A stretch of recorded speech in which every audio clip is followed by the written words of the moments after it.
to explain how this can be, let me first provide you briefly with some background from modern cognitive science.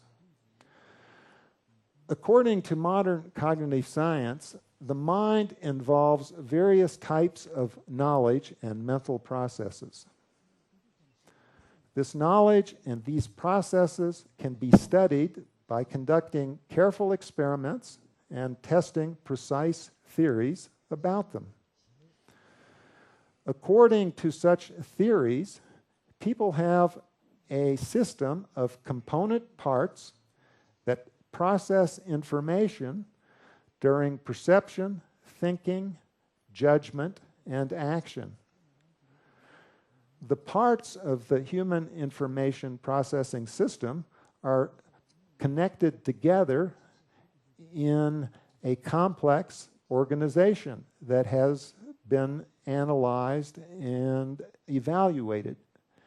This is a diagram of that organization. It is a cartoon. I will not try to explain it to you in detail, but you may see that it has many different parts. They are all interconnected with each other, and in dealing with the external world and the internal world, information is flowing around through the various different parts of this system. And what we try to do is understand better exactly what is the nature of the various parts of the system and the flow of information through it. So it reminds, he's also saying that it reminds the Buddhist model of the coming together of objects, then the sense faculty and the perception consciousness. Yes, exactly. And in fact, a considerable part of what I will say here is entirely consistent with the Buddhist ideas about these concepts and issues. So, to illustrate, for modern cognitive science, the human information processing system has processes for perceiving sensory stimulation. You know what those processes are, of course. They have been recognized in Buddhism, and they include vision, hearing, smell, taste, touch, and perhaps this one's a little bit special. I will explain. When you move your body like this, there are sensory organs in the joints that let you know where your limbs are. We call the sense that is involved with this kinesthesis. Kines means movement. It is either a Latin or a Greek word, and thesis means sensory.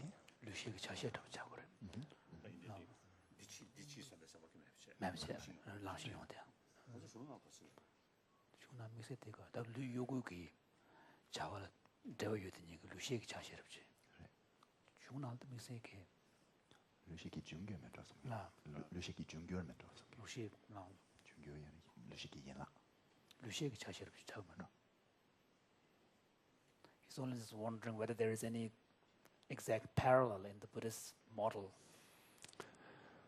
This is a good question. Perhaps we could discuss it later.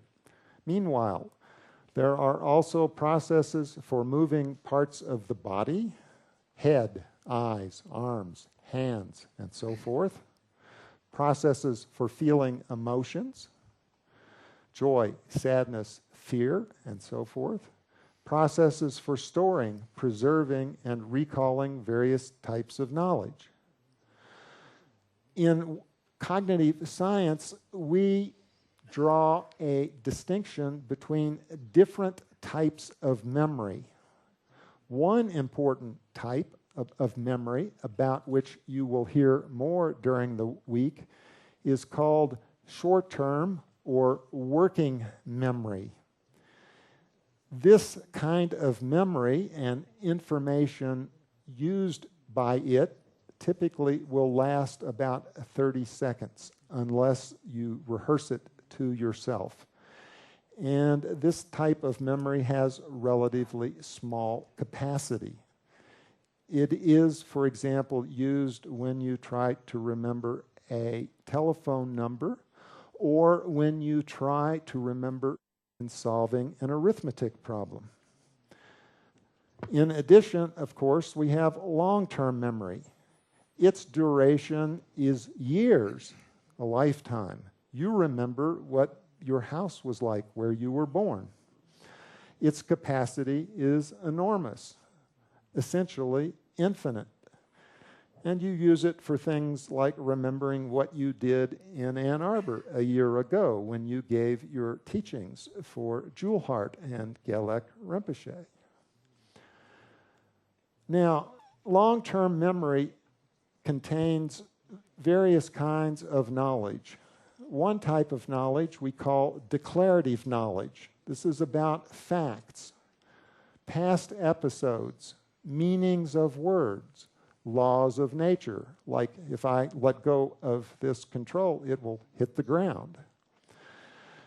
In your declarative knowledge are networks of concepts that contain related pieces of knowledge. For example, the Four Noble Truths. This is an illustration of a network for Buddhist concepts that are presumably in your long-term memory. We start with Buddhism. You know a lot about Buddhism. You know about the Three Seals. You know about the Four Noble Truths. You know about types of meditation. You know that the Three Seals include the one about impermanence, the one about no self, and the one about suffering. You, of course, know the Four Noble Truths, paths, cessations, sources, and suffering. Notice that there are connections between this point in the network for both the Three Seals and the Four Noble Truths. Furthermore, for sources, you know about ignorance and attachment. For paths, you know about right mindfulness and right concentration. Notice how the network is building up. It's like the World Wide Web. You know about types of meditation, shamatha and vipassana. And you know that shamatha is a type of meditation related to right concentration. Cognitive science is able to identify what these networks are like in people's minds and to measure how quickly people are able to recall information from these networks. We know how fast you can go from a noble truth to a particular example of it. Actually, about 1/10 of a second, except for you, shorter than that, because you are so familiar. Also in long-term memory is procedural knowledge for using skills. This involves rules about what to do while performing various kinds of tasks. For example, if you were driving a car and a traffic light turns red, then you would know the rule that you should step on the brake pedal and stop. Of course, when you first tried to drive a car, you did not apply that rule and the car crashed. Or at least this is what is shown in the movies. You also know the rule that if China makes you angry, then you do compassion meditation. You have many such rules in your long-term memory. Now, I want to tell you briefly about some major discoveries for cognition and action. We have discovered that learning to perform a task, any task, toothbrushing, solving arithmetic, playing chess, driving a car, involves 3 basic stages. First, instructions about how to do the task are memorized. I explained to you how to drive. Second, practicing with the instructions creates subconscious rules that can be applied automatically without conscious thought. And third, more practice makes it easier to use these rules very quickly. This is related to a passage that you mention in your book, The Buddhism of Tibet, where you ask the question, how does one practice?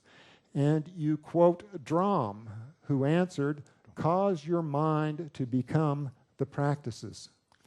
That's essentially what this shows also. Now, the benefits of practice in performing a task can be expressed precisely by what we call the power law of practice. This is a mathematical equation that describes how practice changes the speed with which you can perform a task. For example, how fast you can solve arithmetic problems.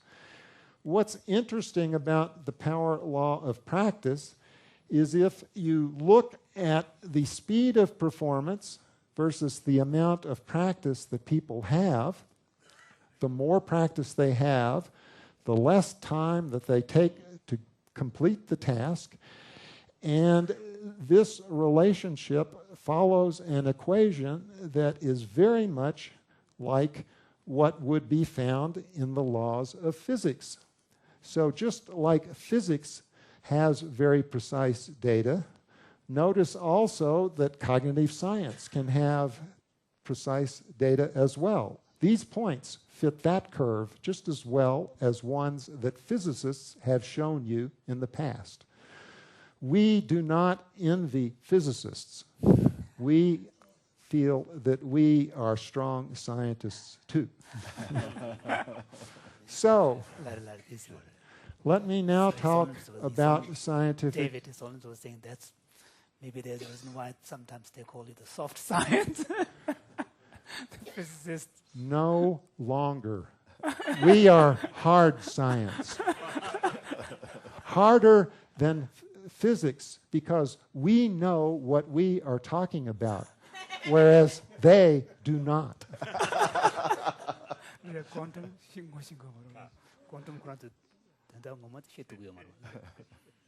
So, I now want to present scientific research on multitasking, and let me remind you, multitasking involves trying to do 2 or more tasks by working on them at the same time or by switching back and forth rapidly between tasks. Here are some major facts about multitasking that have been discovered through this research.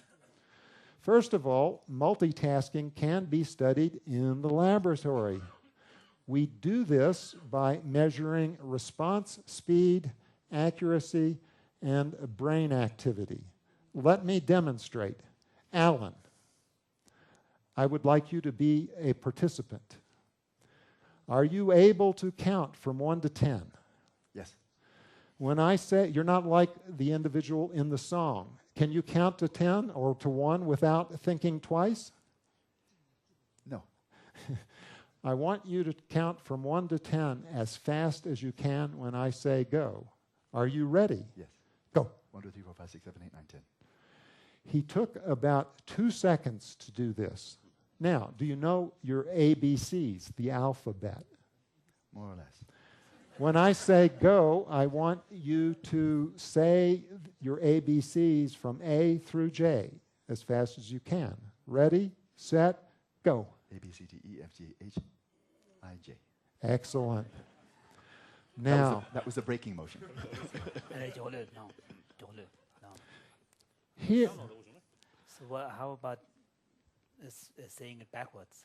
oh, much. So is it because due to lack of habituation? He does not have the appropriate rules that we talked about previously to do it backwards automatically because he has not practiced that very much. Now, we will have him multitask. I want you to count from 1 to 10 and say your ABCs, but you will go 1A to B until you finish both tasks. Are you ready? More or less. Ready, set, go. 1A, 2B. Faster. C. No, thank you. D, E. I'm finished. This The is trial is run. This is multitasking. We can measure how long he would take if he was switching back and forth. 내가 리민다와 니디 냐보 제주거와 대대 제주두가리아 그 이시르부터 그러시지. Okay, so important results about multitasking have been found. We have found that multitasking is often difficult and inefficient.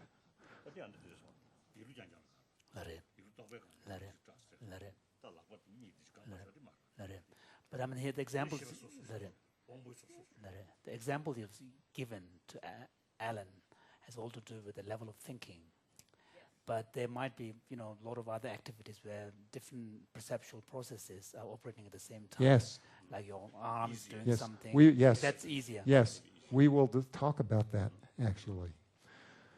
So in cases like this, performance time and mistakes increase substantially. The amount of increase is larger for more complex tasks. Interruptions during multitasking are especially harmful, hard to get back on task. Multitasking interferes with learning. New information is learned superficially, not in a deep way during multitasking. Very important for high school students who like to use cell phones while studying. So this makes sense because in the Buddhist cognitive psychology, we speak of certain types of mind that are paying attention but not registering, not ascertaining. Yes, yes. Multitasking can be dangerous and harmful to your health. Using a cell phone while driving is like driving while being intoxicated with alcohol. Also, it causes stress that may damage the brain and body. Now, we know a lot about the parts of the brain that are involved with multitasking. Because our time is growing short, I will pass through this very quickly and just mention that we do know a lot about multitasking in the brain. We know where various functions that are needed for multitasking get performed in the brain, and we know what these brain regions are doing. We also know that damage to them will be very harmful for multitasking. And in particular, these are just some brain regions about which you will hear much more during the week, and so I will not spend lots of time on them now. Instead, let me move on to mention that people differ in skill at multitasking. Males and females are about the same, but Japanese college students are actually better than American college students. We have found this in Kyoto and Ann Arbor. This might be caused by cultural factors, but there could also be genetic factors. And in particular, we have found in our... Now, so why genetic is all? This is wondering. Well, some people believe that genetics causes subtle differences in the brain. This is possible. We do not understand them yet, but without further research, we cannot rule out this possibility. So more study is needed to know whether there are such... Give me till 10:15. Let him. So Olin is saying that isn't it the case that in all... He's wondering whether one can actually make such claims about genetic differences across ethnic groups like Japanese and Americans, but within one ethnic group, we do see different individuals. Some are much faster in their Yes. thinking, Yes. some are less. Japanese who born in America, they Interesting. also We need, for the very good suggestion, needs to be done. environment. So there may be environment. Yes, as the main yes, factor. yes, exactly. Yes, yes, yes, Language? Language? yes. Cultural more likely than genetic to be explanation. We also know that practice improves performance in Maybe because if you're shorter physically, then you can get around much faster. True. Also, if you are shorter, you can talk faster. So we have found that when practice continues, several stages of skill in multitasking are achieved.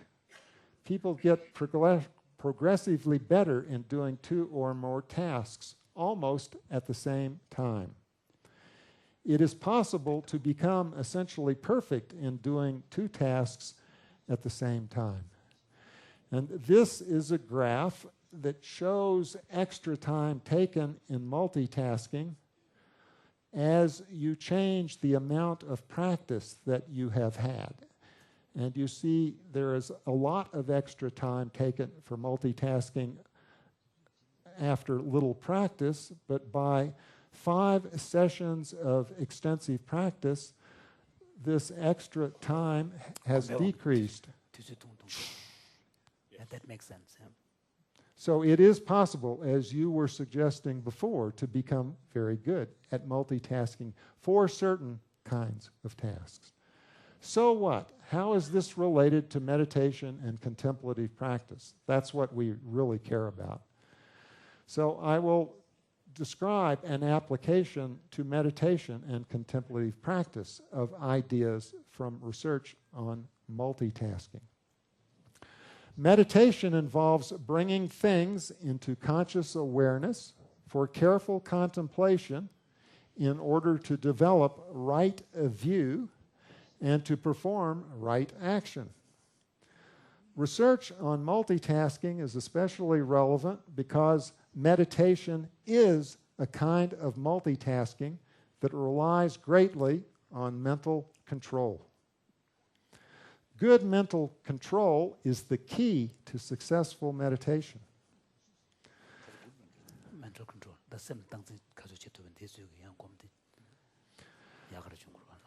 So let me describe a bit more about the role of control in meditation.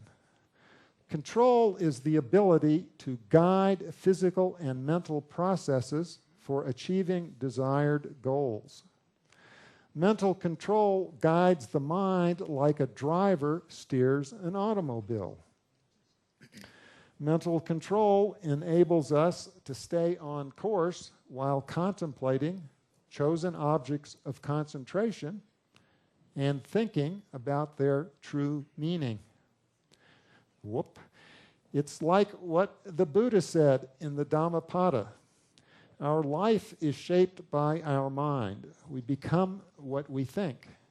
Those who have purified their minds, who have gained self-control and truth, are truly fit to wear the monk's robes. The wise direct their thoughts to the supreme goal and thus gain highest knowledge. So, what is good control? The nature of good control can be understood with theoretical concepts developed in a field called cybernetics, and I will explain what this is. Cybernetics is a field of cognitive science and engineering that concerns the design of mechanisms for intelligently controlling the activities of artificial and natural systems. Thermostats, automobile cruise controls, heat, controlling. Controlling mechanism. Those all are designed with cybernetics. Pioneers of cybernetics are famous scientists and engineers. Maxwell, who preceded Einstein in the 19th century. The Wright brothers, who invented the airplane. And Norbert Wiener, who was a famous mathematician at Massachusetts Institute of Technology, where we had the first public Mind and Life. All cybernetics. Now, these are principles of cybernetics for good control. Good control involves sensing and adjusting the activities of interconnected mechanisms that belong to a complex system. For example, an automobile cruise control has to sense how fast a car is going and properly adjust its chosen speed. Yeah.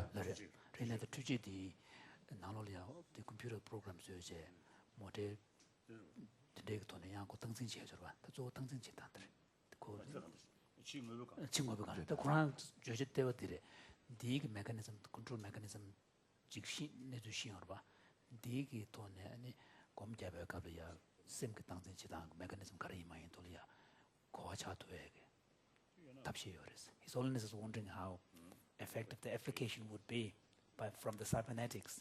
So we will get to this. These adjustments made during control involve detecting and correcting errors in the performance of the system. For example, a cruise control must notice that the car is going too slow and increase the flow of gasoline so that it goes faster.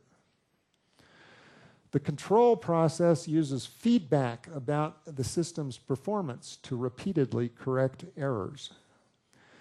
And cybernetics describes how the control process works. So here is an example with cruise control, about which you know. It's the device next to the steering wheel. Cruise control works by an automobile driver putting a desired speed into the control knob. That is then the chosen speed, and it goes into a working memory that the cruise control has. Computer. This is computer. Yeah. Yes.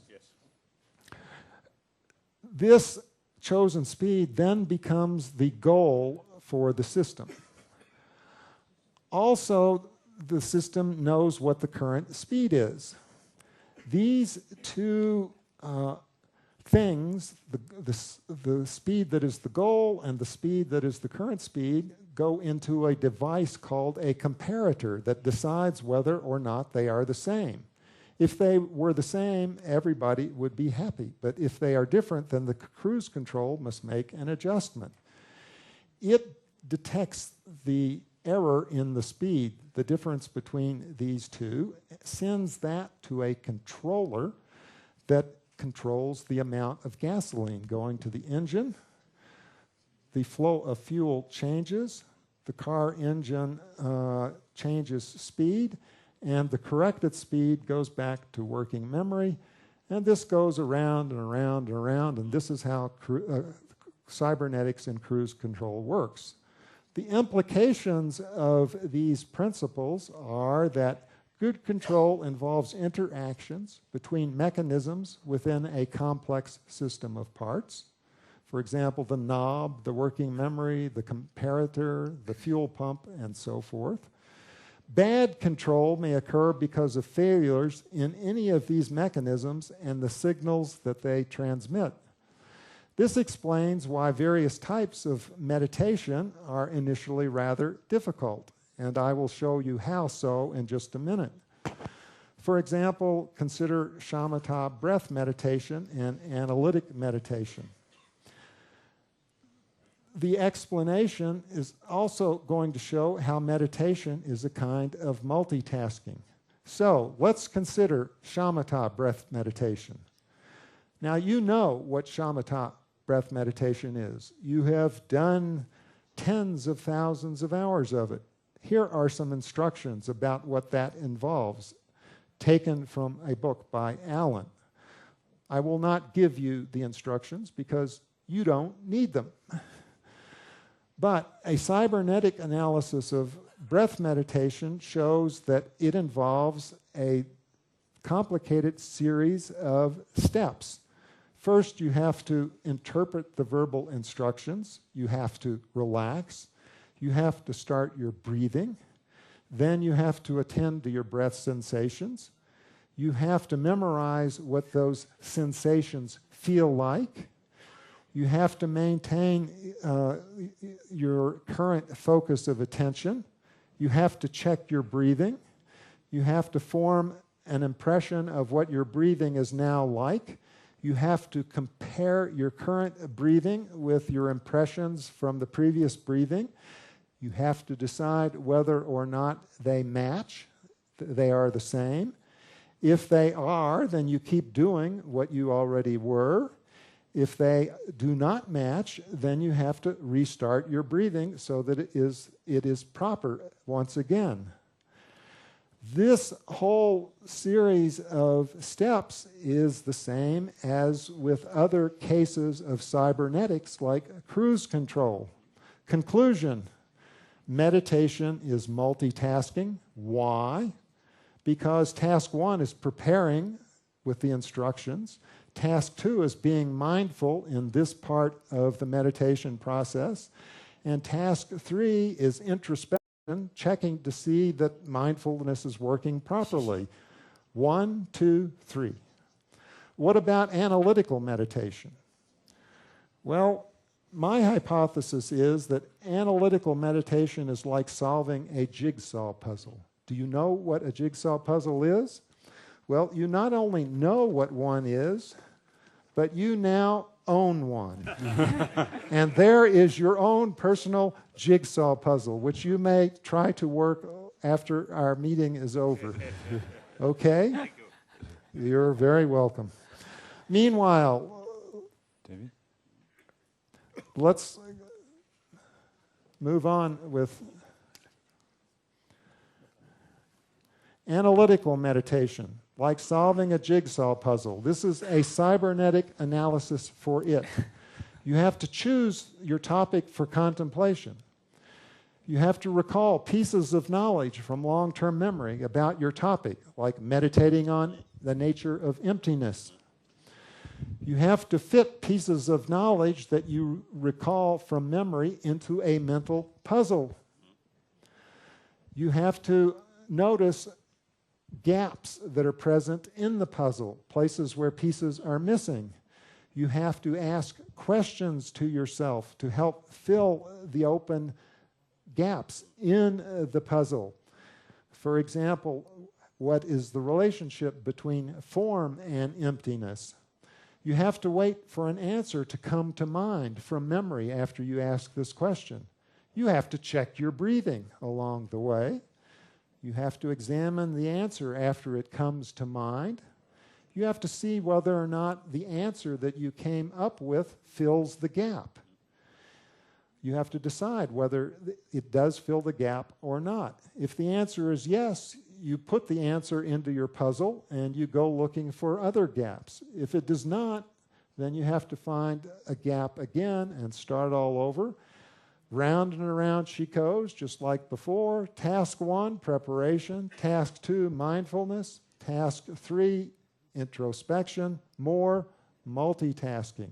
Conclusion: shamatha breath meditation and analytical meditation involve identical types of control, even though what's going on specifically is different. Still, same type of control. Another conclusion: the Dalai Lama is an engineer. You said that if you had not been the Dalai Lama, you would have wanted to be an engineer. Well, you do cybernetics of the mind. You are in mental engineering.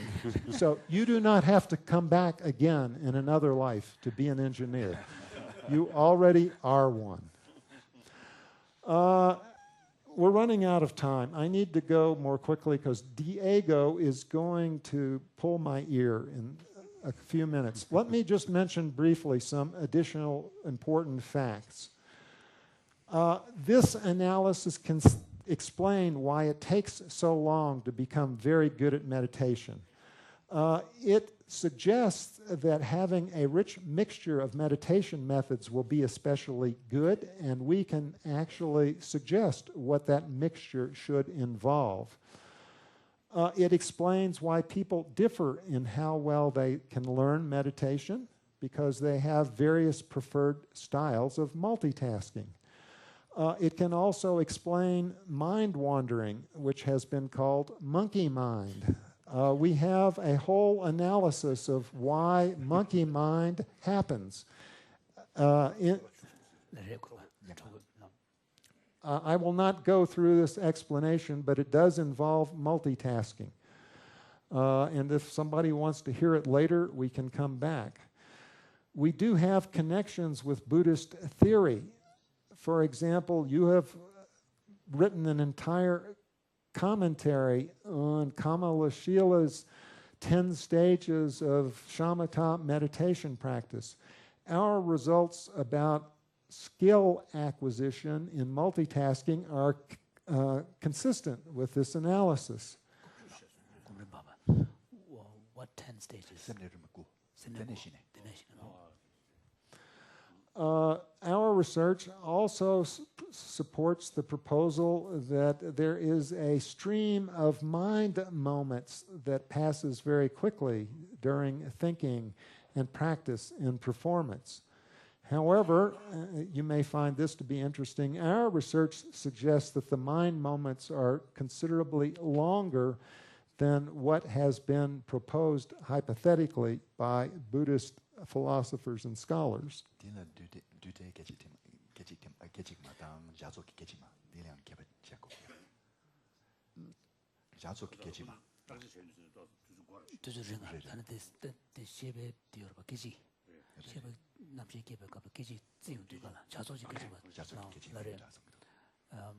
Because when we speak about mind moments from the Buddhist point of view, we make distinctions between two types of moments.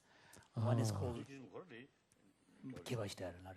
so one is called the Chatoji Gejima, which is a moment within which a shortest task can be performed. Okay.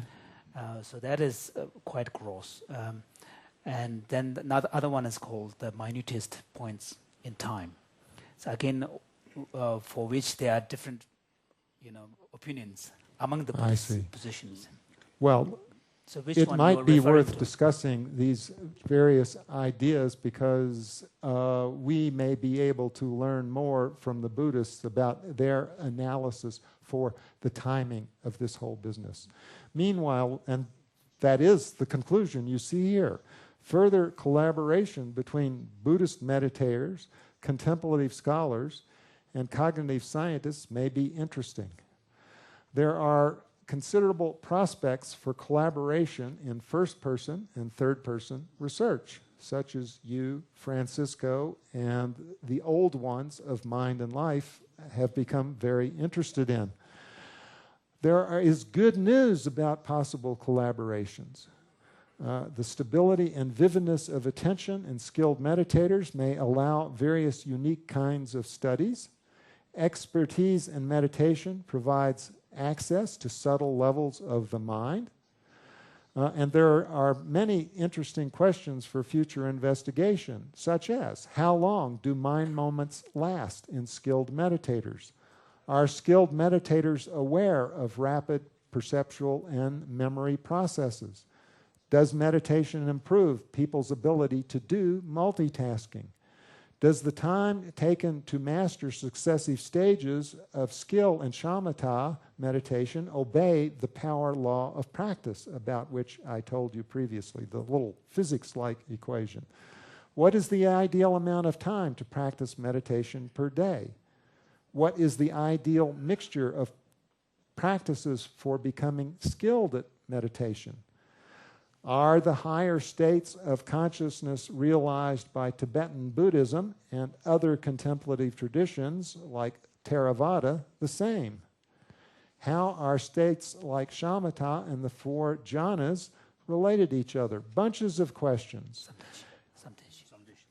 I should also mention, although I won't belabor this, there are some possible pitfalls for this collaboration.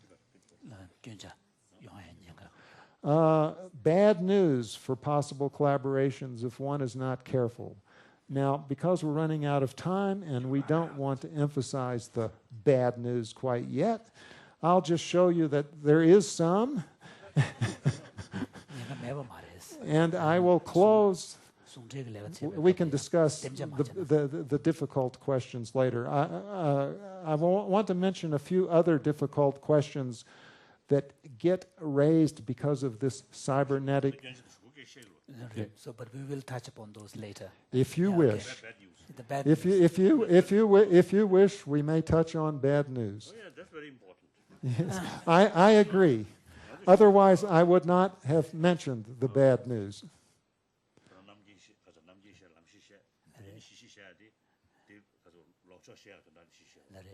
There is, in fact, an established tradition in the Buddhist expositional system as well, where, of course, what are the pitfalls are explicitly discussed. Yes.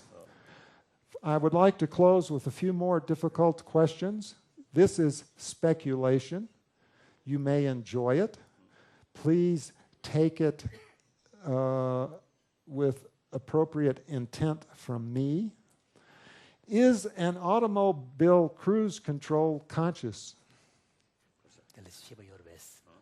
Is a robot a sentient being? Can computers have emotions and other kinds of subjective experiences?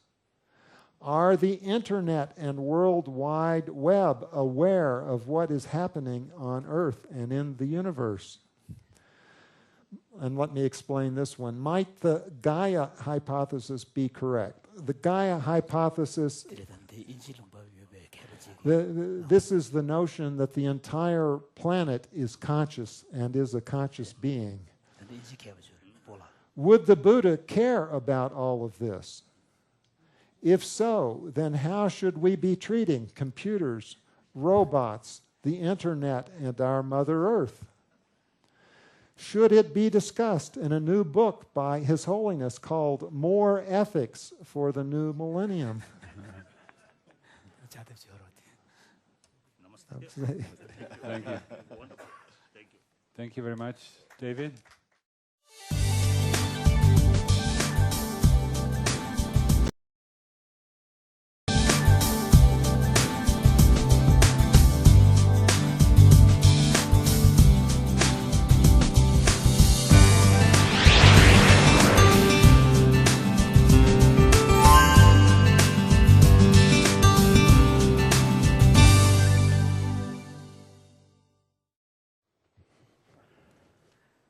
So, good morning, everybody.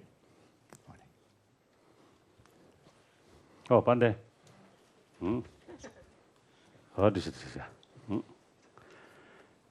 This is the matter. Can you read? This is the oh, that area.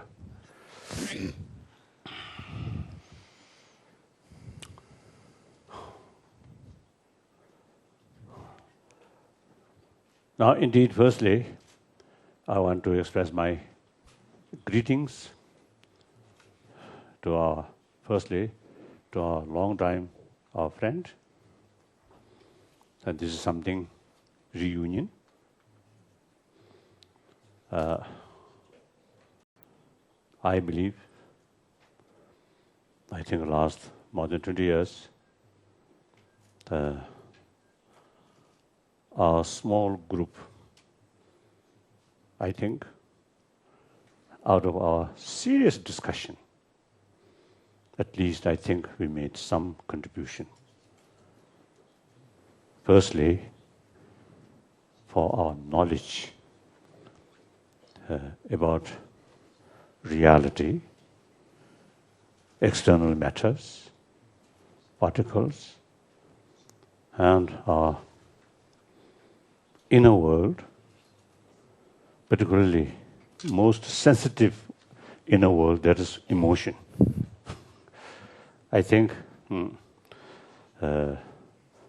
through our discussion, I think some point seems, I think, become clearer.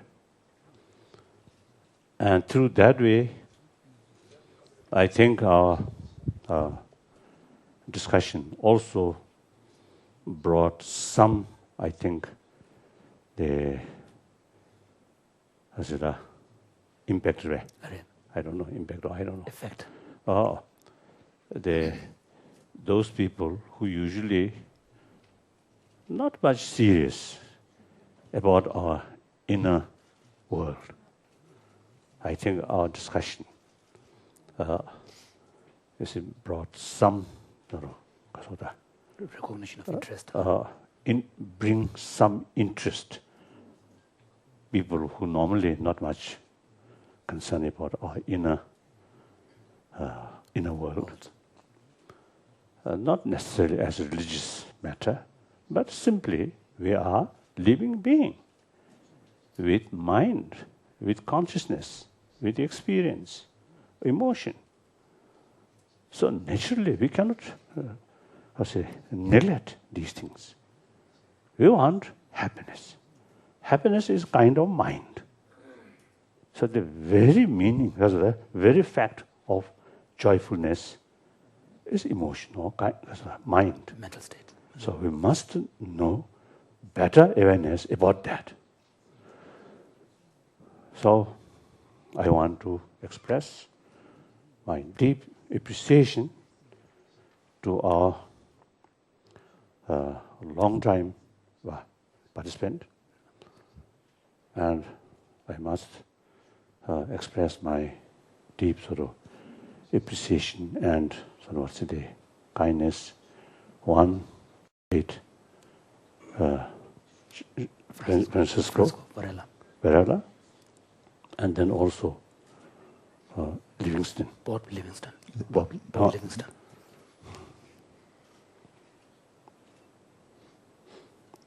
Of course, these are no longer with us, no longer on this planet, but their contribution still remains. So, then, all new participants, this time more people. I appreciate you come here. Not easy to reach here, but in spite that, out of your interest, out of your enthusiasm, come here. So I appreciate. And I'm sure our new participants certainly can make equally important contribution. So,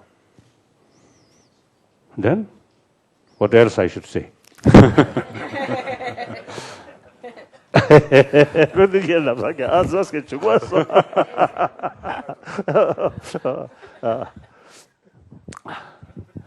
Perhaps I may say something. I believe whatever sort of object, whether destructive or whether constructive,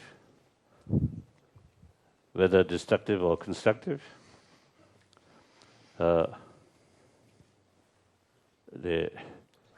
whether you achieve satisfactorily that goal, much depend on the method. Method, realistic method, certainly should bring satisfactory result. Even destructive work. Realistic method can be more effective.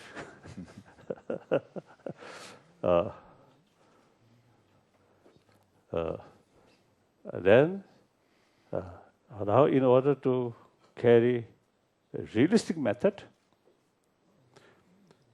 it is very important you know the reality. Now, reality, there is always gap, appearance, and the real substance reality. There is gap.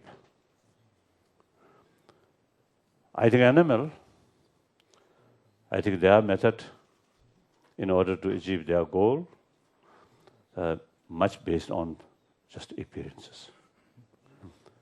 We human beings, more advanced, now not satisfy, just appearance, more deeper reality. Now, so far, as we call modern science, is focusing external matters, try to know the substance reality. So quantum physics, all these eventually found marvelous. Meantime, as I mentioned earlier, everybody seeking a happy life, happy day. That means calm mind, peaceful mind. That's also very important for physical health. Very clear. So, therefore, it is illogical while we are satisfied just appearances, but try to know the deeper level about external matter. So why not? Similar attitude towards our internal science or internal thing. So then, automatically, about emotion. Very important. Our life is ups and downs. In our life, I think main factor which brings our life too much ups and too much down is emotion. So it is logical, it's very important to know the very thing which our life become happier or much stress and much disturbances. So therefore, this is not just religious matter, but this is a matter for a better world, happier world, isn't it? So anyway, our work for academic level, but that academic work actually bring to clear the reality. And more better knowledge about the reality, our method can be more realistic. Through that way, our goal, whether constructive or destructive, can be achieved. So, hopefully, our finding will not help, would not lead or help those people who are seeking some destructive goal.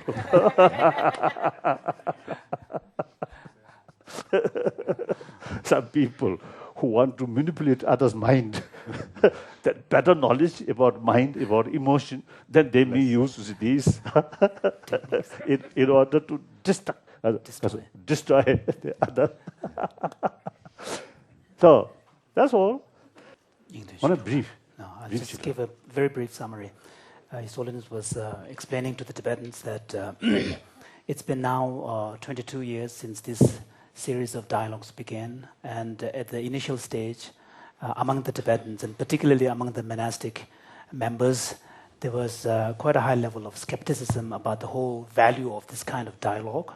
And some, even among Western Buddhists, there was a perception that this kind of dialogue may be destructive in the long run because it might undermine the stability of the Buddhist faith.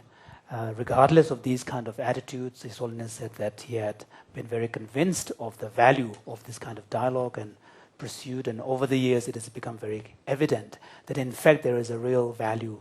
And through this discourse and conversation, not only are there possibilities that the scientific pursuit can be, contributions can be made from Buddhism to scientific knowledge, but also from the science side, there's a lot of aspects of the scientific insights and knowledge that the Buddhists can learn, which will help expand and update the Buddhist understanding of the kind of material world. And so he just wanted to inform that to the Tibetan people who are here. And this time, His Holiness mentioned that there are quite a large contingent of Tibetans who are participating in this dialogue, including lamas and geshis and monastic members. but also some members of the laity, young Tibetans who have had studied modern medicine and other professions that are related to science, and he's very happy to see them present here, because when we speak of this kind of Buddhism and science dialogue, we're not only talking about a matter that is of interest and concern to the monastic community alone. In fact, even the young lay Tibetans, they inherited a tradition is Buddhist faith, and Buddha himself encouraged his followers to test his word and accept the validity of his teachings on the basis of their own experiment and investigation, not on the basis of devotion and reverence. And behind this statement lies a certain confidence that the insights that the Buddha has found are those that can withstand analysis. And so therefore, any insights that can withstand analysis, the more it is exposed to investigation, the more it will be able to demonstrate its strength and richness. And this is in fact what has happened in the case of the dialogue between Buddhism and science. Of course, we mustn't forget there might be some individuals whose approach to the Buddha Dharma may be purely devotional, in which case then they don't have the strength and the depth of the understanding of the Buddha's teachings. Then for these individuals, when they are confronted with the fact that the science rejects the existence of Mount Meru, which is the center of the Buddhist cosmology, then they might immediately get so shocked and start losing faith. But on the other hand, those who do have a deeper knowledge of the Buddha Dharma will have grounded their understanding upon the teachings of the Four Noble Truths and the Two Truths. And for these kind of people who have a deeper understanding, then they will come to recognize, actually, as you engage with someone who represents a very critical perspective towards your own position, in fact, this kind of dialogue will enrich your understanding and make your own understanding stronger and deeper.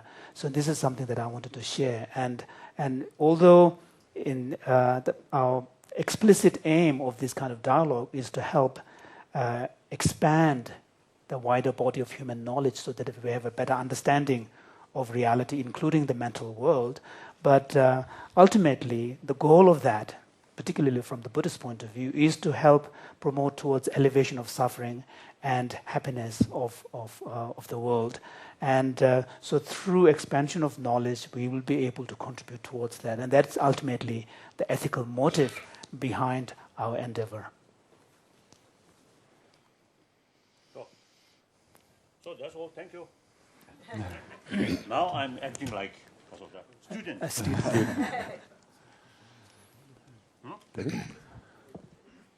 Can everybody hear me? Yeah. Excellent. Your Holiness, it's an honor and a pleasure to be with you this morning. Thank you for having us all here with you today and for the week. Let me begin by telling you just a little bit about myself, since you will be spending quite a bit of time with me this week. Perhaps more than you wish. My name is David Meyer. You may call me David if you wish. I'm a professor of psychology and cognitive science at the University of Michigan in Ann Arbor. My hometown before going to Michigan was Louisville, Kentucky. I was born in Louisville during 1943, so I'm now 66 years old, 8 years younger than you. This is what I looked like back then.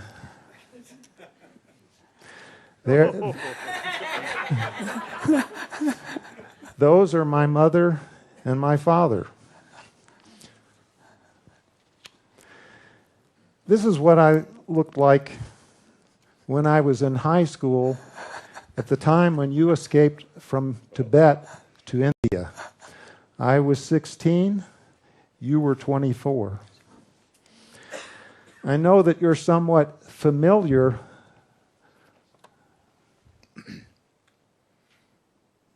big change, yes? Even bigger now. Yes? I know that you're somewhat familiar with Louisville. It's also the hometown of Muhammad Ali, who went to high school there at the same time as I did, and whom you have helped to learn more about compassion. I hope you may do likewise for me. Louisville is also near Gethsemane Monastery, which was the home of Thomas Merton, who came to visit you in India just before he died. You have visited his grave site in Kentucky about 10 years ago, so you know a lot about where I came from. Also, my mother grew up on a farm in southern Indiana near Bloomington, where your older brother, Tupten Norbu, taught at Indiana University. This is another way in which you know at least a little bit about where I've come from. I also know a little bit about where you came from. I've read some of the books that you have written, such as The Buddhism of Tibet. Very good book. Very good. In the year 2001, I went to Tibet and visited Lhasa. I have seen your old home, the Patala Palace. This is a photograph of it that I've taken. I've been to the Jokang. I've traveled to Samye Monastery. I've climbed up to the caves of Padma Sambhava. And I've been in your bedroom at Norbalinga. I hope that someday you may get to go back there too. Now, you've said that you're just a simple monk. Such may be so. But you're also the greatest living, famous person. There are many famous living people, but they are not great. And there are many great living people, but they are not famous. Only a few people are both famous and great. You are one of them. You also appear to be living, which is very good.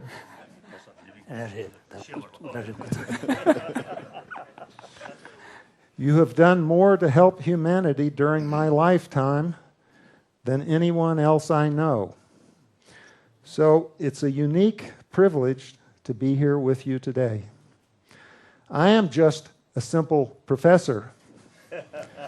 So please have compassion for me during our meeting.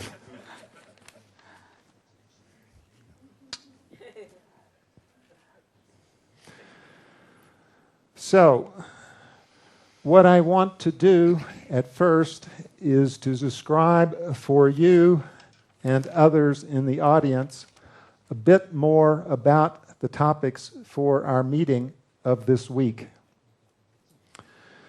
The meeting will deal with the topics of attention, memory, and the mind.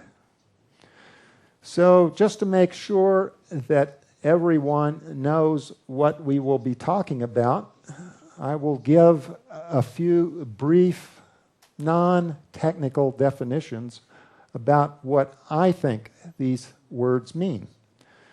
So, for example, attention. I will take attention to be the mental faculty that enables sentient beings to concentrate their perception, thinking, and judgment and actions on selected important objects. For example, right now, I'm trying to pay very careful attention to you and a little bit to the audience. By memory, our definition will be the mental faculty that enables sentient beings to store and recall knowledge learned from past experience for present and future purposes. I assume that both the definition for attention and the definition for memory have at least some similarity with what Tibetans would expect them to mean. This is not new territory for you, of course, but at least now the audience will know that we are all on the same wavelength. Finally, the mind. Far be it from me to tell you what the mind is, but I will try anyway. So for me, the mind is the complete collection of subjective experiences, knowledge, and processes, including both conscious and subconscious ones, and this is very important for Western scientists, that enable sentient beings to think and act intelligently. Now, I happen to believe personally that other beings besides humans are able to act intelligently as well. The monkeys that you have outside are smarter than me. So they surely have minds as well. And there will be issues that arise during the meeting about to whom does the term the mind completely extend. And we will discuss that.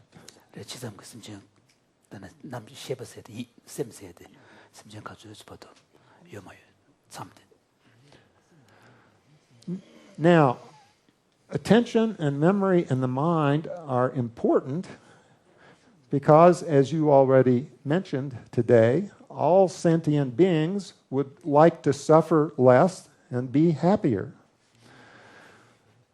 And to decrease suffering and increase happiness requires training the mind. Mental training involves practicing to get control over the attention. And mental training also involves using memory effectively to cultivate wisdom and compassion. So, careful study of attention and memory may help to achieve the goals of all sentient beings. And this is what we wish to do.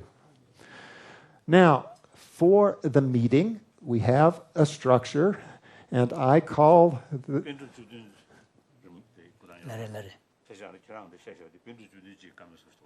Someone was saying that in this hall you will see tankas hung around, and these are the tankas of 17 great Nalanda masters whose writings are important for the Tibetan tradition. And listening to your presentation, it sounds as if one of those panditas were alive, they would be making the same kind of presentation. Well, you are putting a lot of pressure on me. So, we shall call this the wheel of mind, and it provides the structure for our meeting. At the center of the wheel will be Buddhism, and we will think about Buddhism the entire time. Around the perimeter of the wheel go various spokes. We start with the contemplative studies, which will be represented here. Also, there will be philosophy and phenomenology, such as interested especially Francisco Varela. There will be developmental science, which... developmental psychology.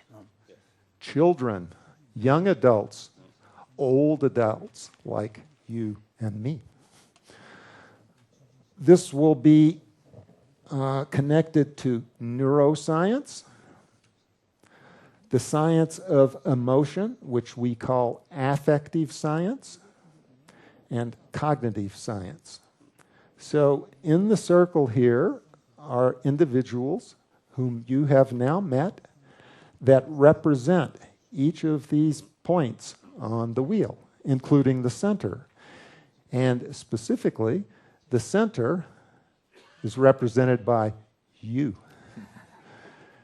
You will be one of our experts on Buddhism. For contemplative studies, we have Alan Wallace, whom you have met, and Rupert Geffen, whom you have also met. An old one and a new one.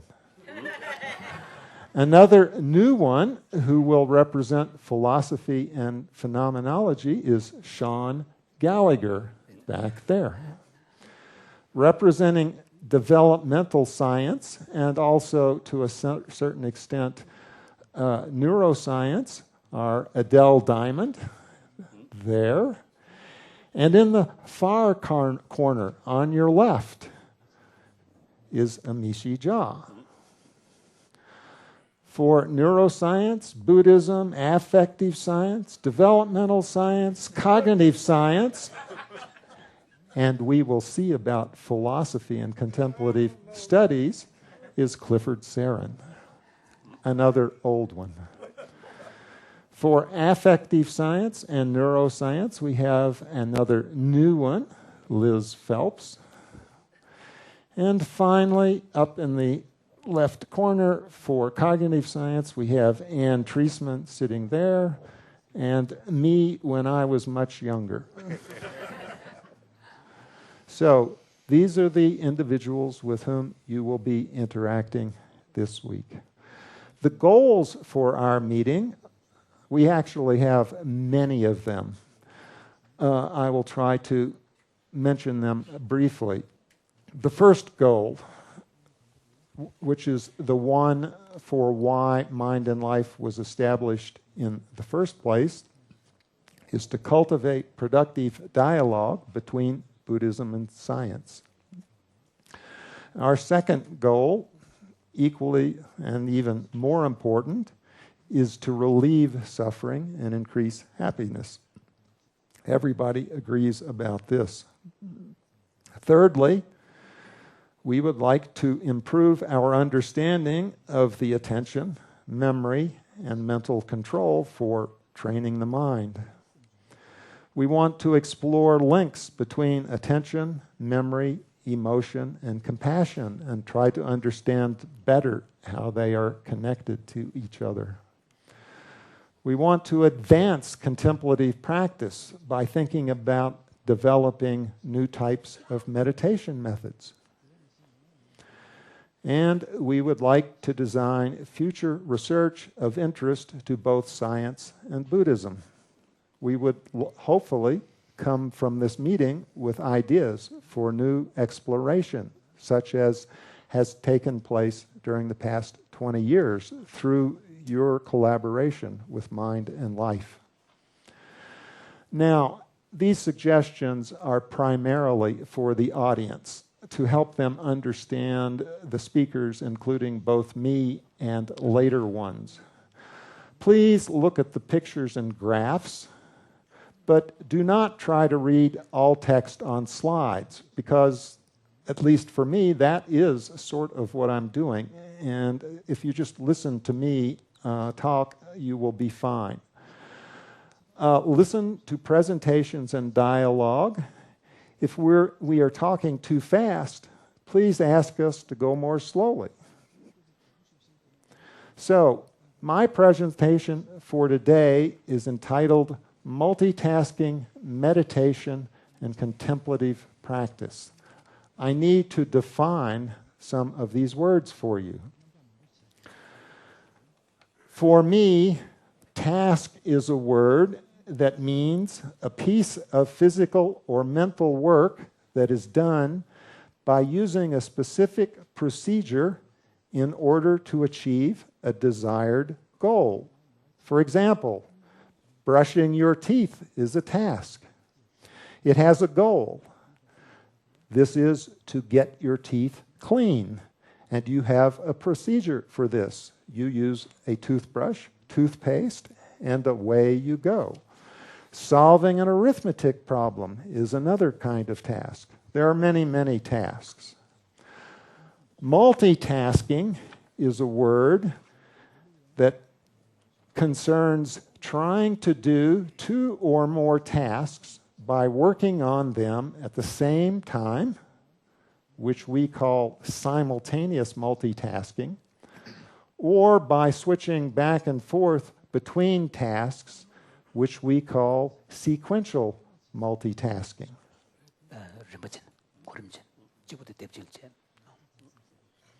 So, here are some everyday examples of situations where multitasking takes place. Parenting children while washing dishes involves multitasking. Being the parent with the children is a task, and washing the dishes is a task. And in the United States and Europe, for sure, adults actually try to do both of these tasks more or less at the same time. Using a cell phone while driving a car involves multitasking. Driving the car, you want to get somewhere. Calling a friend, that's a different task. Working in a business office involves much multitasking. And controlling airplane traffic at an airport involves much multitasking. In fact, so much that these people have quite a bit of trouble. So, why is multitasking important? Multitasking provides insights into the nature of attention, memory, and mental control. Multitasking is very frequent in modern society. 90% of adults report that they multitask, at least in the United States and Europe, and places like Japan. Over 60% of these people say, there is too much. It is getting worse, so I need 8 arms and legs. Furthermore, multitasking causes suffering and confusion, as you can see here with this individual who is completely confused. The confusion is so great that in popular American culture, songs are being written about this phenomenon. This is one. My mind's got a mind of its own.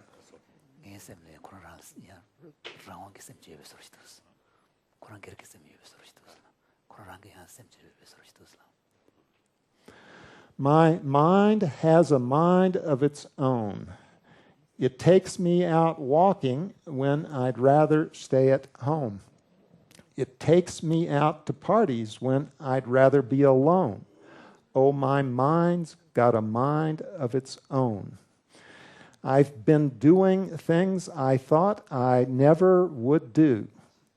I've been getting into trouble without ever meaning to. I'm no sooner settled down than I am right back up again. I feel like a leaf out in the wind, and so it goes. And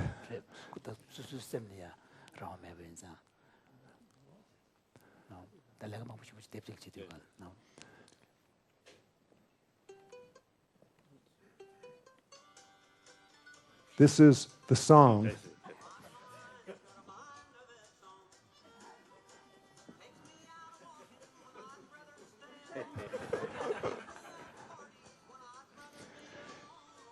The singer of this song is a prominent Buddhist in America, Jimmy Dale Gilmore. He has performed for the Tibet House in New York City to raise funds. And he is the performer for this song. And, well, we've had enough of that. So, reasons to study multitasking. Suffering caused by multitasking may be decreased by careful investigation. Scientific discoveries about multitasking are relevant to Buddhism, meditation, and contemplative practice. Meditation may help people to cope better with the challenges of multitasking.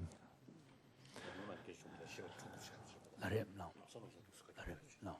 This one was just referring to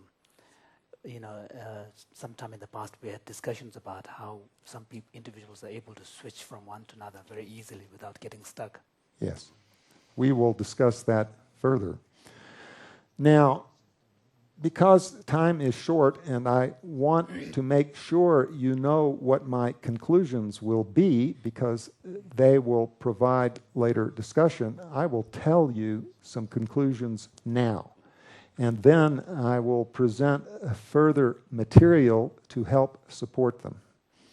So the first conclusion will be that meditation involves multitasking. And I will show you how this can be so. The second conclusion will be that scientific research on multitasking can actually help to improve contemplative practice. Multitasking call research to do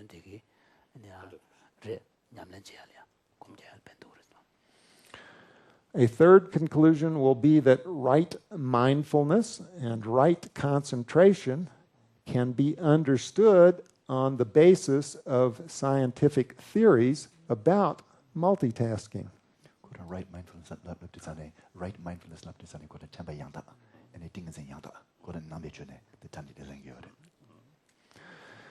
Furthermore, differences in people's abilities to meditate may depend on how well they can multitask.